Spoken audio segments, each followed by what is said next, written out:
Being forced to do the Duke of Edinburgh is really shit for lots of reasons. One, it's super hard work and you have to walk about 1,000,000 miles with really heavy stuff on your back. Two, it usually rains. Three, you have to sleep in tents. That you have to put up yourself.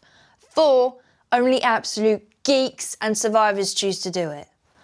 And I'm neither one of those things, obvs.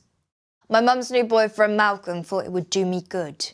He said this to my mum in the kitchen over toast because I got caught getting hammered on snakebite, which resulted in some damage to the Red Lion's toilet doors, which I had caused. And he persuaded my mum, like marmalade on his chin, that would be a good punishment. Although he called it a different word, I can't remember. I like my mum's punishments as they only last a few days and things go back to normal by the weekend. Malcolm also said that it would look good on my UCAS application. That really got mum going. The guy was so annoying. I was not planning to go to uni. I hated how much of a say he had in my life when he was no blood connection at all. There should be a rule book or a contract that the government have and make adults sign with things like, if you're a blood relative, you can ... If you are not a blood relative, you cannot ... Although he is handy for getting lifts from town, as mum can never leave my younger sister. And the last bus to our village leaves for Key at 9:25, which is a bullshit time to leave on a Friday night. It's how I got busted about the whole snakebite incident. Malcolm had come into town early to get a pint. I persuaded Matt, Alex, Ed and Short Josh to sign up to this shitty Duke of Edinburgh weekend too, as Steph and Lauren had told me to do one. I borrowed a big rucksack off Malcolm, one of his 60-litre military ones, even though he wasn't and has never been in the military. He just liked the fashion. At 7 a.m, he dropped me to the bottom of the road leading to Bantham Beach, as this is where it was agreed the 20-mile walk would begin. We had planned to walk east, over the coastal path towards South Milton Sands, eat lunch on the beach there, before heading further east towards Hope Cove and ending the day's hike in a field behind Bulbury, where we would set up our tents and cook sausages from tins over a camp stove. Mr. King would check in with us at 7 p.m, the first of various check-in points over the next few days.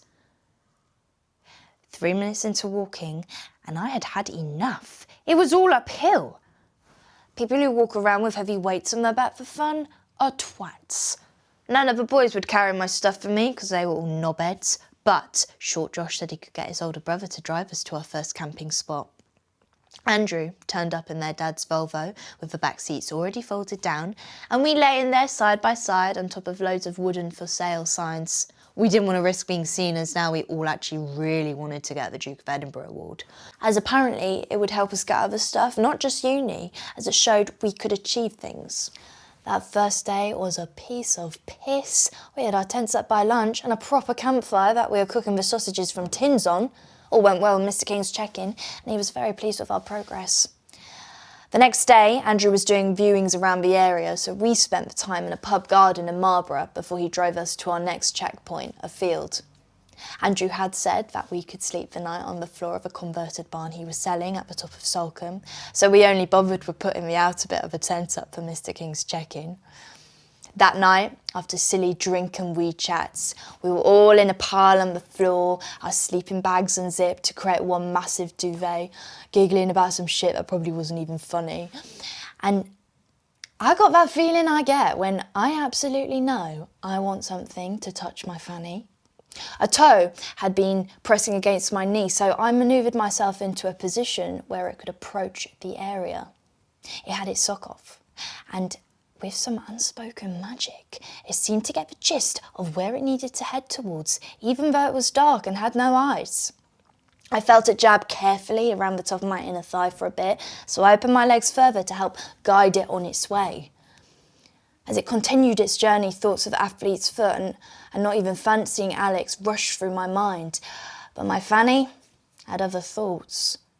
After a concentrated bit of further jabbing, I came. It was the first time I'd been fingered by something that was not a finger. I'd had an actual orgasm from someone's toe.